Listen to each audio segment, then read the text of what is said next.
Hello everyone, আসসালামু আলাইকুম। আজকে আমি চাপা শুটকি মাছ দিয়ে কচু ভর্তা করব। কচু ভর্তা করার জন্য আমি কচু ধুয়ে পরিষ্কার করে নিয়েছি। আর কচু আমি এরকম ছোট, ছোট করে কেটে নিয়েছি। এখন আমি দিয়ে দিব লবণ, আর দিয়ে দিব কাঁচামরিচ, পেঁয়াজ, আর দিয়ে দিব রসুন। এখন আমি ঢাকনাটা ডেকে কচু সেদ্ধ করে নিব।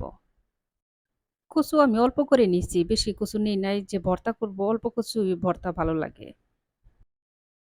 কচু আমার সেদ্ধ করা হয়ে গেছে, এখন আমি গলিয়ে নিব।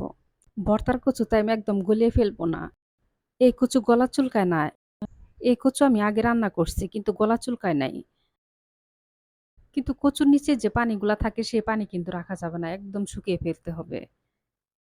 আর এই কচুগুলো অনেক ভালো। তাড়াতাড়ি সেদ্ধ হয়ে যায় আর গলাও চুলকায় না। দেখেন আমি কচু ঠিক এভাবে গলিয়ে নিয়েছি।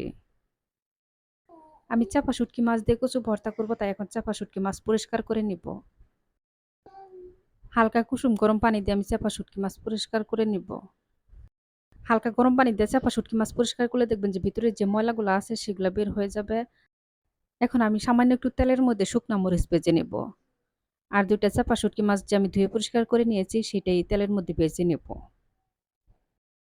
চাপা শুটকি মাছ আমি এখন পাটায় বেটে নেব। চাপা শুটকি মাছের মধ্যে আমি সামান্য একটু লবণ দিব আর শুকনা মরিচ দিয়ে বেটে নিব।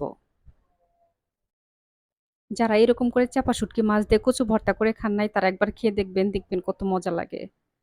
আর যাদের আমার ভিডিও ভালো লাগে তারা অবশ্যই আমার ভিডিওতে একটা লাইক, একটা কমেন্ট আর একটা শেয়ার দিবেন। আর আমার চ্যানেলটিতে সাবস্ক্রাইব করে চ্যানেলের পাশেই থাকবেন। আপনারা চাইলে শুকনা মরিচ আর চাপা শুটকি মাছ কিন্তু হাত দিয়ে ডলে তারপরে কচু ভর্তা করতে পারেন।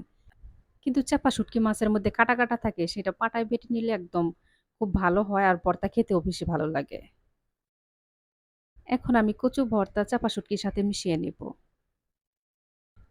এই ভর্তা কিন্তু গরম, গরম ভাতের সাথে এত মজা লাগে খেতে, আসলে বলেই বোঝানো যাবে না। ভর্তা করে অবশ্যই একবার হলেও সবাই খেয়ে দেখবেন।